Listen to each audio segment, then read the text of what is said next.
무면허 비전공의 IT 회사 다니는 프로그래머 이야기 발표를 시작하겠습니다. 많은 분들이 사실 그 프로그래머 쪽 그 이야기들 들으실 때 비전공 이런 얘기를 좀 들으셨을 거예요. 그랬는데 그 이야기는 사실 우리나라에서 굉장히 일반적인 이야기더라고요. 지금 저는 사실 그래프를 하나 가지고 왔는데 소리로만 듣는 분들을 위해서 설명해 드리면 OECD 주요 국가들에서 어떤 전공을 한 사람들이 그 전공을 이어서 사회에 나갔을 때 같은 일을 하는 분들의 분포가 어떻게 되어 있는지를 보여주는데 우리나라는 50% 수준이에요. 독일이나 핀란드 같이 전공을 잘 이어가는 국가들은 30% 밑에 쪽입니다. 그러니까 70%는 다 자기 전공을 제대로 이어서 가고 미스매치가 적게 나는 건데 우리나라는 굉장히 높게 나는 겁니다. 다시 말하면 우리나라의 대부분의 직업들은 자기가 가지고 있는 전공, 자기가 배웠던 것을 가지고 직업을 삼는 경우가 굉장히 적으니까 국가에서 그 자격을 지키는 뭐 의사라든지 법조인 같은 분들이 아니고서는 대부분 경우에는 전공하지 않은 분들을 만날 확률이 대부분 50% 정도는 되는 거죠. 이런 환경에서 우리가 일을 하고 있는 거니까 굳이 비전공이라고 해서 혹은 내가 그 언어에 눌릴 필요는 없다는 이런 생각을 먼저 들었고요. 사실 이럴 수밖에 없는 게 이 업계, IT 업계에 프로그래머라는 사람들을 만들어내는 학과의 그 처우 수준이 그렇게 좋지 못했어요. 지금 다음 자료에는 이런 게 나옵니다. 그 스탠퍼드, 미국에 있는 스탠퍼드와 서울대에 있는 컴퓨터 공학과 인원을 비교한 거거든요. 2008년도에는 각 학교가 뭐 차이는 나지만 그래프상 엄청나게 큰 차이는 안 나요. 스탠퍼드는 141명, 2008년에요. 서울대는 55명입니다. 그러면 사실 편차라고 해봐야 뭐 한 3배 수준이죠. 네, 100명 더 뽑는 수준이었는데 이게 2020년이 되면 서울대학교는 여전히 70명을 뽑고요. 스탠퍼드는 그 사이에 740명을 뽑습니다. 이제 편차가 확 늘었죠. 거의 몇 명 는 거야? 거의 10배가 늘어있는 정도의 차이가 지금 보이고 있는 거잖아요. 그만큼 사실 대한민국이라는 우리나라 안에서는 그다지 인식 수준이 좋은 직업은 아니었던 거죠. 그러니까 당연히 이 업계에 컴퓨터 공학을 전공하지 않고 프로그래밍 일을 하는 사람이 많을 수밖에 없습니다. 배출해낸 사람이 적잖아요. 그럼 전체적인 모수가 줄어드니까 당연한 결과입니다. 그래서 새롭게 일을 시작하시려고 하시는 분들도 사실 그 마케팅 용어로서 비전공에 짓눌리실 필요 없이 자신 있게 도전하셨으면 좋겠다. 이런 생각을 좀 했고요. 그럼 뭐 무슨 얘기하는 거야? 뭐 이렇게 얘기하실 수 있는데 이제 본격적인 저의 이야기는 저는 사실 2010년부터 밥 먹고 그 어떤 직업을 가지고 밥 먹고 살기 시작했는데 2011년에서 2012년까지는 다른 일을 했습니다. 사실 프로그래밍을 안 하고 당시에는 저는 사실 광고 영상을 촬영하고 편집하는 회사에 있었어요. 그래서 뭐 인터랙티브 무비 같은 거를 촬영하는 그 현장에도 있었고 그리고 혹시 아시는 분이 계실 수 있는데 서도구 작가님이라고 꽤 유명한 작가님이 계신데 그분의 작업물을 다큐멘터리처럼 계속 촬영하는 기록물을 남기는 촬영을 하기도 했고 혹은 진짜로 EBS에서 방송된 다큐멘터리에 들어가는 CG 작업을 한 적도 있고요.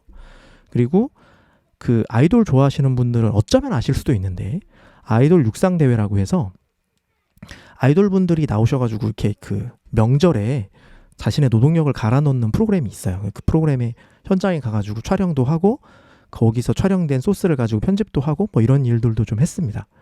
하지만 이제 영상 일이라는 것, 그 굉장히 오래된 그 일은 어떤 특징을 가지고 있냐면 내 작업물이 아니에요. 그 작업을 의뢰한 클라이언트가 내가 만든 작업물을 감나라 배나라 합니다. 그게 굉장히 사실 당시에 좀 마음에 들지 않았어요. 왜냐하면 사실 클라이언트는 의뢰를 했다를 뿐이지 그 작업물에 대한 고민을 그렇게 많이 하시진 않거든요. 근데 거기에 와서 이제 뭐라고 얘기하시는 게 저는 조금 마음에 들지 않아서 어쨌든 내 컨텐츠를 만들 수 있는 회사에 가고 싶었습니다. 그랬는데 그래 오너십이죠. 쉽게 말해서 오너십을 가지고 싶었는데 당시에 한 2007년 정도쯤에 그 굉장한 변화가 일어나요. 국내에. 어떤 게 변화가 일어나냐면 아이폰이 세상에 나옵니다. 2007년에. 그리고 그 아이폰이 국내에 들어오기까지 시간이 좀 리드 타임이 있었어요. 그 리드 타임을 가지고 지나서 우리나라에 들어왔고 2010년쯤에 아마 카카오톡 같은 게 막 나오기 시작했고 그리고 2012년에는 굉장한 변화가 있었는데 애니팡이라는 게임이 공전의 데이트를 쳐요. 그 게임을 1000만 다운로드가 되는 게임이 국내에 나타납니다. 이건 거의 2000만도 갔을 것 같은데 정확한 수치는 보지 않아서 모르겠지만 적어도 1000만 정도는 했습니다. 당시에 지하철을 타면 게임을 하지 않던 어르신들조차 애니팡 혹은 드래곤플라이트 같은 모바일 게임을 하는 모습을 볼 수 있었어요. 이게 굉장한 대격변이었습니다. 왜냐하면 생각해보시면 PC로 하는 MMORPG 게임들은 굉장히 많은 리소스가 필요해요. 개발에. 다르게 말하면 돈이 엄청나게 들어가는 대작이죠. 그런데 이런 게임들은 그렇지 않습니다. 한 몇 억만 있어도, 그렇죠? 몇 억만 있어도 스튜디오를 만들고 이 작은 게임을 런칭할 수 있게 된 거죠. 마치 그 원피스 세계에서 그 세계관에서 그 대해적 시대가 열린 것과 똑같아요. 그래서 수많은 스튜디오들이 생겨났습니다. 덕분에 제 지인 중에 한 분이 그런 스튜디오에서 일하고 계셨고, 저도 예전에 뭐 군대에서 폐관 수련하면서 그 프로그래밍 하던 시절이 있었기 때문에 그 프로그래밍을 해보면 어떠냐 이런 제안을 주셨어요. 그래서 여러분들은 모르시는 그 게임을 개발하는 회사 2개를 거쳤습니다. 왼쪽에 그 화장실을 찾아서 빨리 쫓아가는 어떤 그런 게임도 만들었었고, 독도를 지키는 게임 같은 것도 만들었었고, 출시는 못했지만 그 스쿼드를 이루어서 좀비를 혼내주는 게임도 개발을 했었습니다. 물론 출시는 못하고 이렇게 아픔이 좀 있지만요. 어쨌든 이런 작은 스튜디오에서 게임 개발을 하면서 시작을 했고, 클라이언트 개발을 이제 하는 걸로 시작을 했어요. 근데 대개의 경우에 이런 작은 회사들의 큰 특징은 클라이언트 개발을 할 사람은 있지만 서버 프로그래밍 할 사람이 없어요. 그래서 예전에 그 PHP 같은 걸 다뤄가지고 서버 만지던 제가 어찌어찌 서버 개발을 시작하게 됐고, 당시에 저는 운이 좋았죠. 노드.js가 사실 조금씩 올라오던 시절이라서 노드.js로 백엔드 프로그래밍 하다가 이 회사들이 어찌어찌 이제 사라지면서 안정적인 월급을 줄 수 있는 회사가 필요해졌습니다. 지속 가능한 회사가 필요했어요. 왜냐하면 결혼도 했고 사실 아이도 있던 시점이었기 때문에 지속 가능한 회사를 찾았고, 그래서 바로 전 직장인 야놀자라는 회사에 입사하게 됩니다. 이 회사에 입사할 때도 약간 조금 그 운이 좀 따라줬어요. 예를 들면 제가 노드.js로 백엔드를 했는데 당시 제가 입사한 팀에는 노드.js를 다루는 프로그래머가 한 명도 없었습니다. 그랬는데 제가 입사하기 얼마 전에 이제 그 들어오셨던 CTO님인, 지금 회사에도 똑같이 CTO님인데 제아님이 그 노드.js로 프로그래밍 하는 거에 대해서 굉장히 좋게 생각해 주셔서 어찌어찌 기회를 얻어서 이 회사에서 노드.js로 백엔드 할 수 있는 업무를 얻을 수 있게 됐고요. 그래서 굉장히 즐겁게 보냈습니다. 이 회사에서는 어떤 것도 할 수 있었냐면 이렇게 그 테크 야놀자 그래서 작은 미덥도 열었어요. 미덥을 열어서 뭐 여러분들 막 초대도 하고요. 회사로 초대도 하고 샌드위치 나눠드리고 제가 동료분들이 도와주셔서 이름표도 막 걸어드리고 하는 그런 것들을 할 수 있었거든요. 그리고 그 자리에서 1회 발표자들을 구하는데 발표자들이 잘 안 모여서 저도 발표를 좀 했습니다. 하지만 이게 나중에는 이제 큰 도움이 됐어요. 저희 지금 오디오로만 들으시는 분들은 못 보시겠지만 저랑 그때 당시에 테크 야놀자가 있을 수 있도록 그 도와준 저희 동료분들한테 정말 감사하고, 이분들 중에 몇 분은 지금 회사에서도 같이 일하고 계십니다. 네, 그렇게 해서 좋은 시간을 보냈고요. 근데 그 뭐 어찌어찌 하다 보니까 또 새로운 기회를 찾아서 백엔드 하다가 이제 프론트엔드 하러 이번 회사라는 야놀자를 떠나서 지금의 우아한 형제들로 오게 됐고요. 아까 얘기한 그 테크 야놀자가 어떤 기회를 저에게 주었냐면, 이거 안 나오네요. 장표를 안 만들어 놓고 넘겼네.